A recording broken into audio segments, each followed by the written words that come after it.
welcome. Thank you for hosting us. Today we will talk about advocacy in the workplace, including how to ask for accommodation and what kind of support you have access to when you start a job.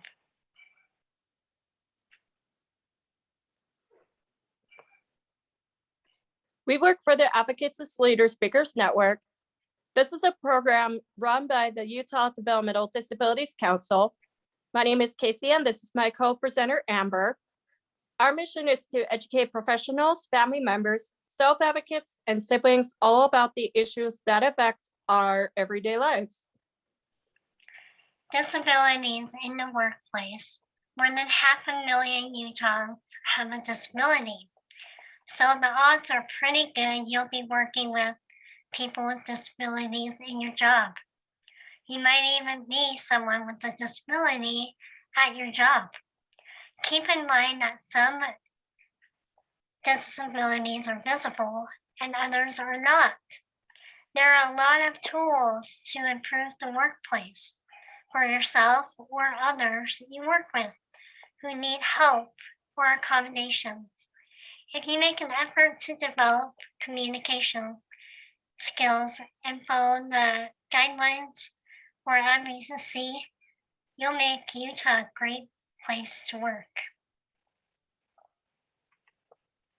Disability history in the workplace. Before we move on, we want to tell you about the laws that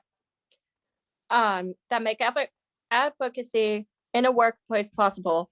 The Americans with Disabilities Act, or the ADA, defines workplace accommodations as has any change or adjustment that lets employees with disabilities enjoy equal opportunities and benefits at work. Title I of the ADA requires employers or businesses with 15 or more workers to provide employment accommodations for their workers. There are 3 types of workplace accommodations. The first one is no tech. These would be things that don't need technology to work. An example would be more prep time, color coding charts, or having a job coach work with the employee. A job coach is a person who supports people with disabilities to find a job and stay employed. Job coaches help self-advocates ask for accommodations to be successful at their jobs. Second one is low tech. This means providing tools like a stool, magnifying glass, or other simple machines to help a worker get their job done. And finally, high tech.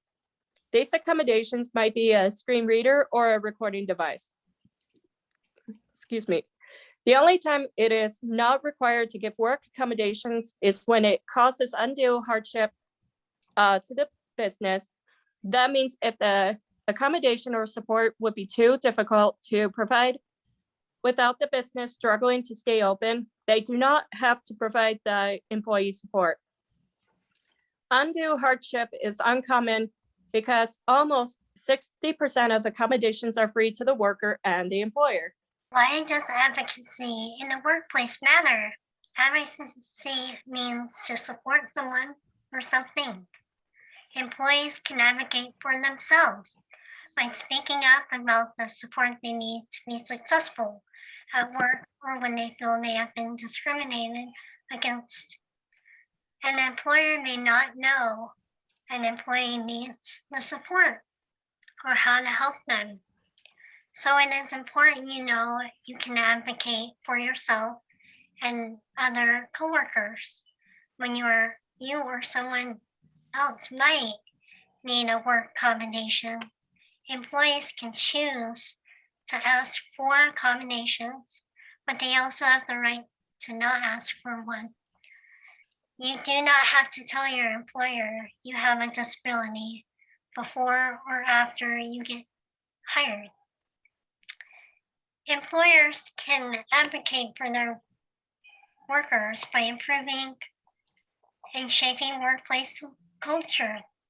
That means by creating policies on diversity and inclusion, clearly posting where to go with when a disability-related question comes up, and making sure hard work is recognized and rewarded for all employees. There are many ways to advocate, and it is everyone's responsibility. Employers do not have to change job requirements or essential functions, but do have to provide assistance or accommodations when they are asked for. Essential functions are the main responsibilities. Employers can advocate for their workers by improving and shaping workplace culture. That happens by creating policies on diversity and inclusion, clearly posting where to go when a disability related question comes up, and making sure hard work is recognized and rewarded for all employees. There are many ways to advocate, and it is everyone's responsibility. Employers do not have to change job requirements or essential functions, but do have to provide assistance or accommodations when they are asked for. Essential functions are the main responsibilities of a job. That means if you work in data entry and asked to type less, your employer would not have to support your request because typing is the essential function of the data entry job.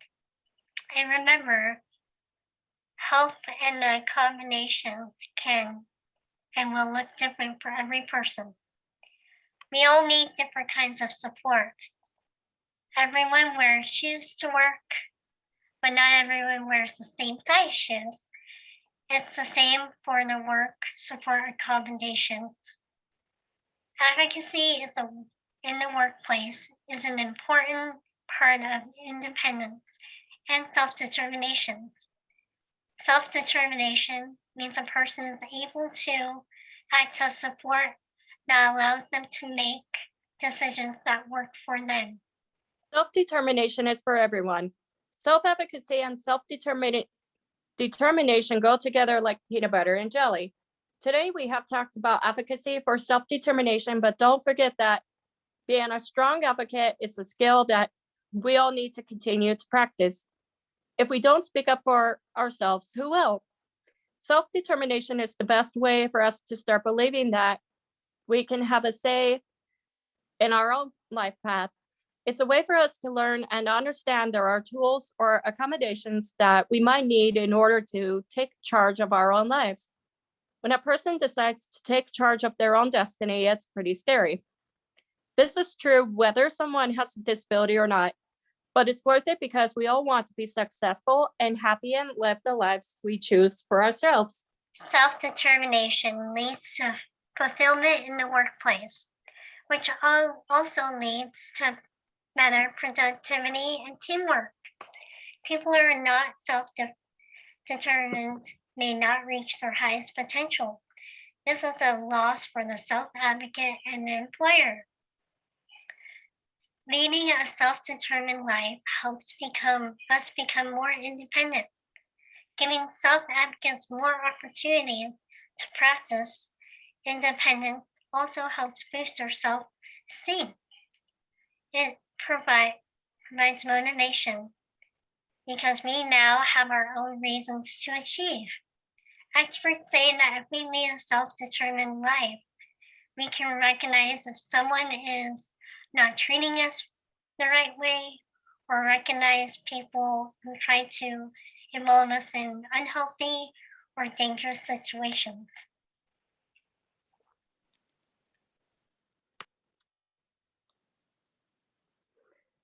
How can you become more independent at your job?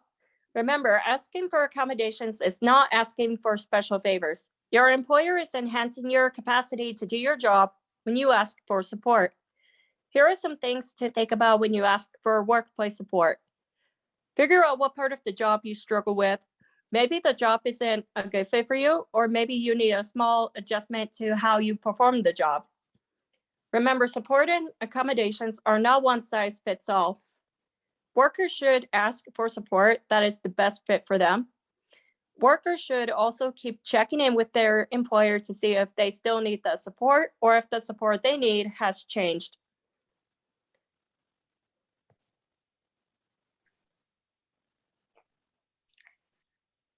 Asking for accommodations. Employees do not have to disclose they have a disability to their employer, but sometimes they will have to share why they are asking for support or accommodations.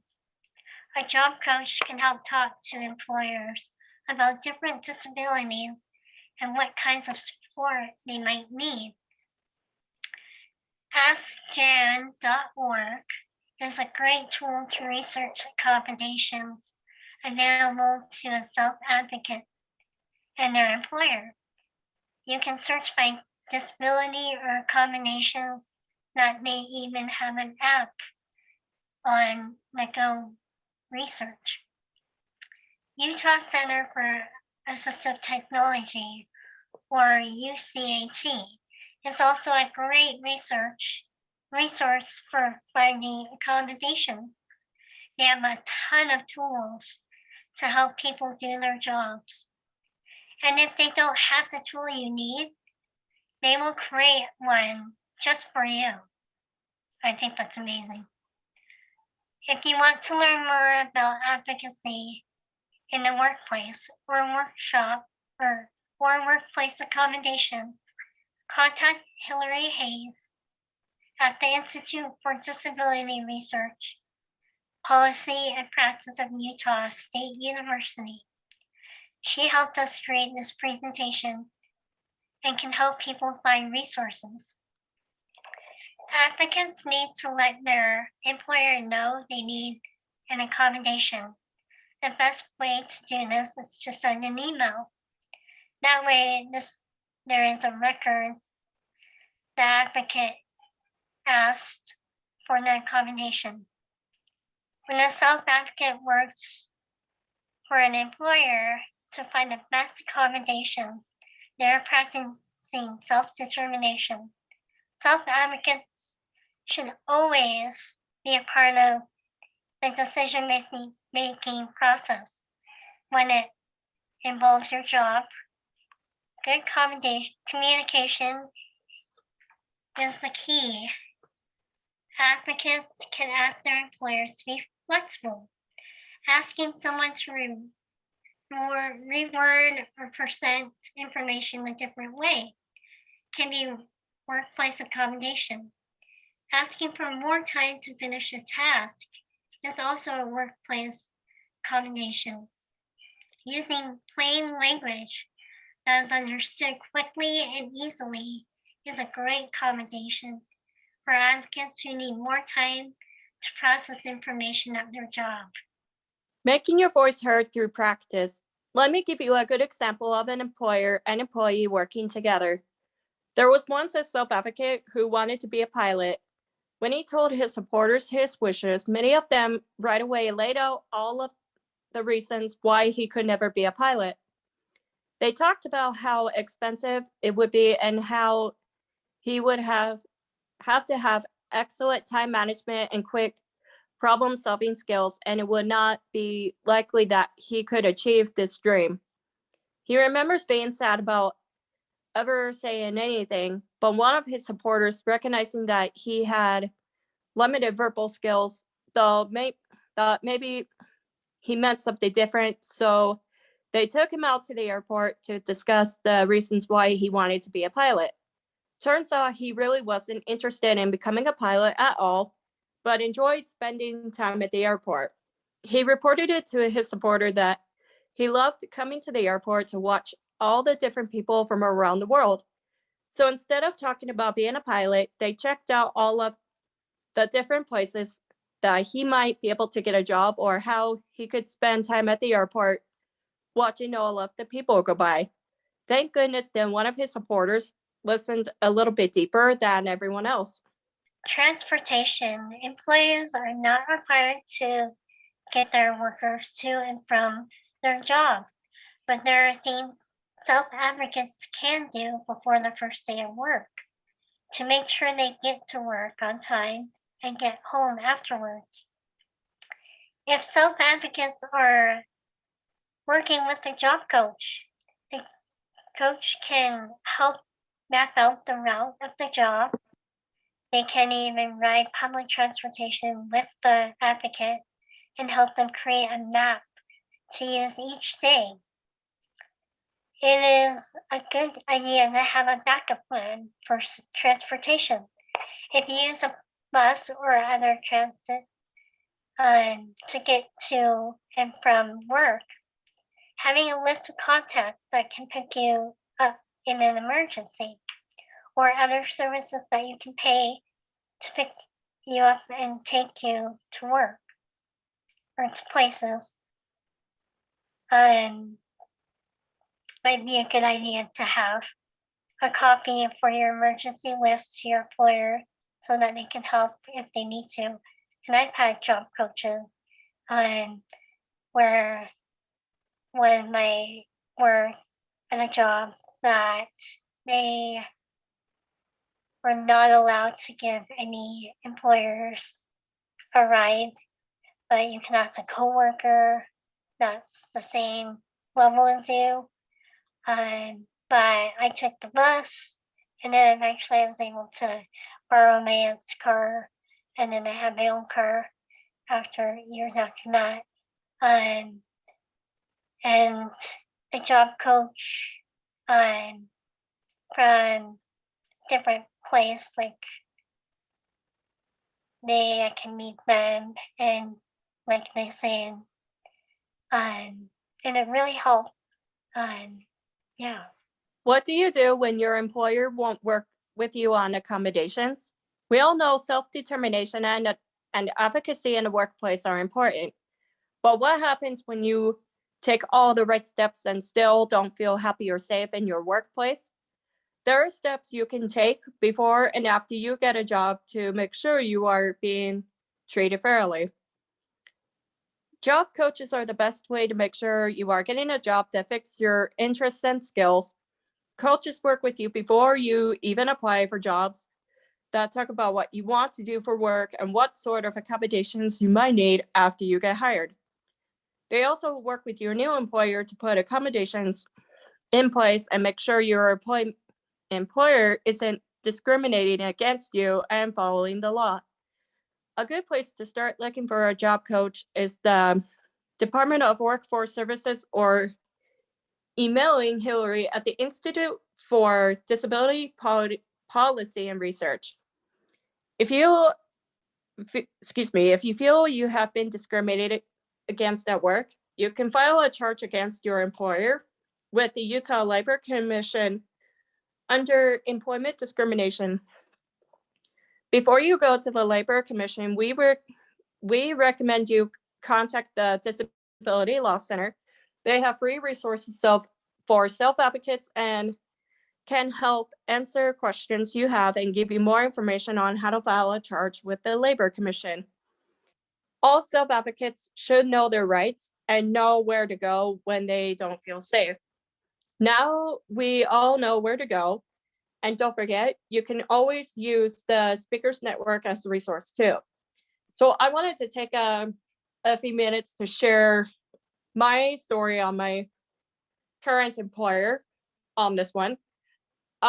So when I injured my left hand in 2017, working in the bakery, I came home to my mom crying in tears one day that I'm being treated poorly, and they said that they were gonna fire me because of my injuries. So what we did is we talked to my employer and with corporate about that they want to, instead of fire me because of my injury on my left hand, we thought we will make sure that we need to be better at treating me fairly and treating me with much respect so that I can feel like I always come into work feeling happy and feeling safe.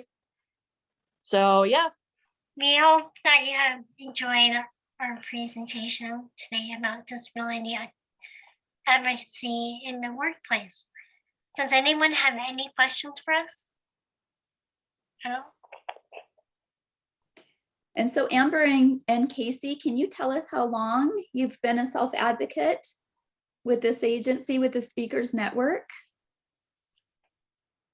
I've been advocacy Translator Speakers Network 7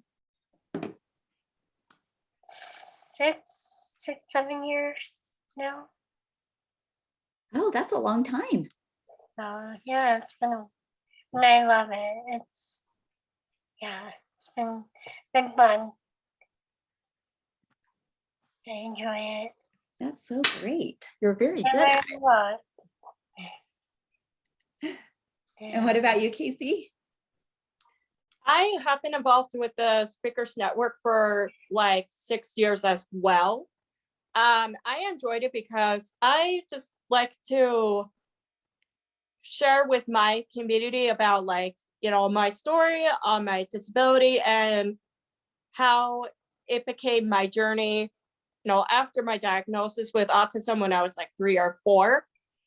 And this program helps me build confidence and self-esteem to share the issues with everybody from, like I said, from my community. And also, yeah, I honestly enjoyed it.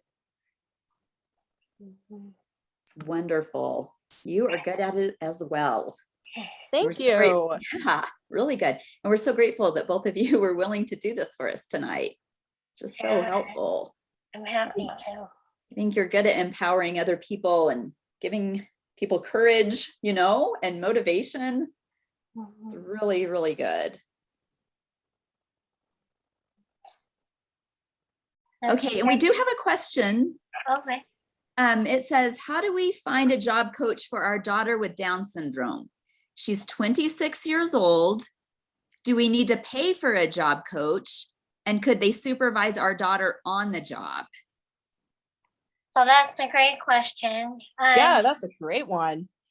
So I personally, you can work with, there's 2 places. Well, there's a bunch, but the ones that I've worked with is Folk Rehabilitation. It's a great one to work with. They set you with a job coach and it's completely free. You can just go look them up online.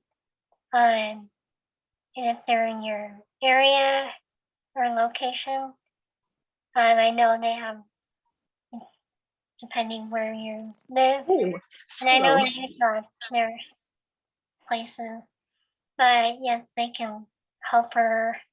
And it doesn't matter what age.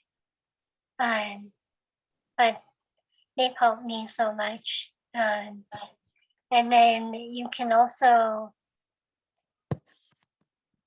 Department for Service that was mentioned earlier is another great place, and that's completely free too. And I've used them.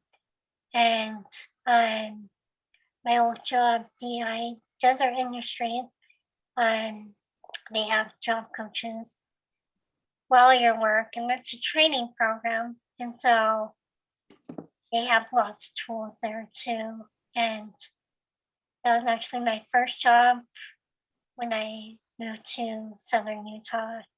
And they have a great program with all kinds of trainings, and they will help you every step of the way, all of these places.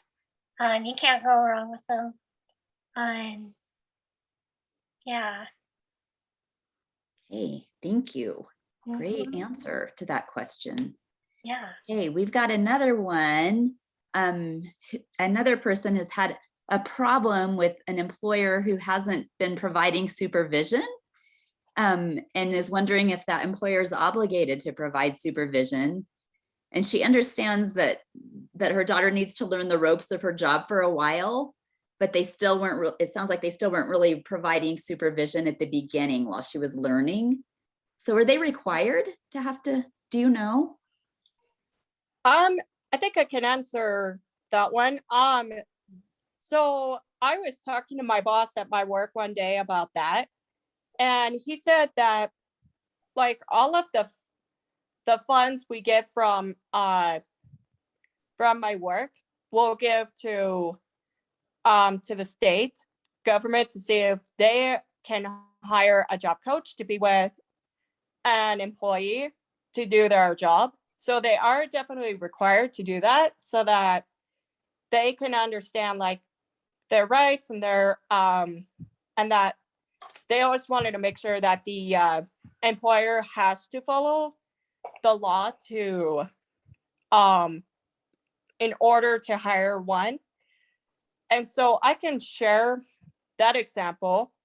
So I was working one day and we have an associate that's going to be working at the new Harmon store in Daybreak in South Jordan.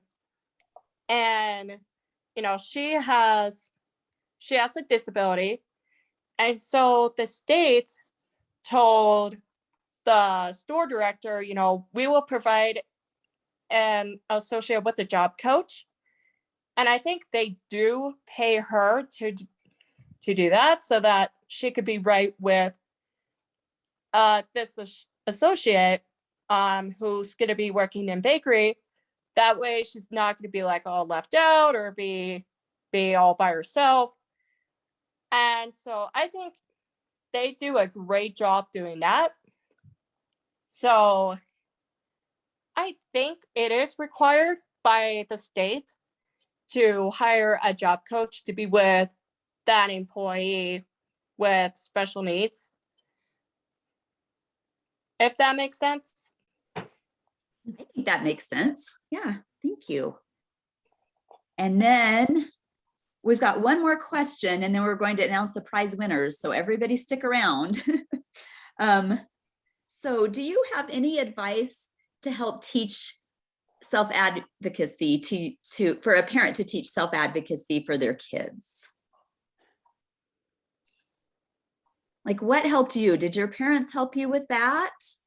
Or was there anyone in your life who helped you with that? And having a support, like, you know, having your parents, my family, for big support, and they still help me when I ask for help from time to time. People that you can trust that can advocate, help you where you need help. Just to have that support really helps a lot in reaching out, and then just be, you know, give them confidence, and you know, they can do it, you know. Yeah. oh, thank you, Amber. Mhm. That's so helpful to hear for parents. That's helpful for me to hear for my daughter. I appreciate your words on that. Yeah. Okay. Any other questions? I don't see any. Someone speak up if I missed your question. I don't see any more. I hope I didn't overlook anything. And thank you again, Amber and Casey. I just can't thank you enough. It was just a wonderful bunch of information and a wonderful hour spent. And we appreciate you so much. And thank all of you for attending tonight and for participating in our Family Links conference this year. And everybody enjoy your night.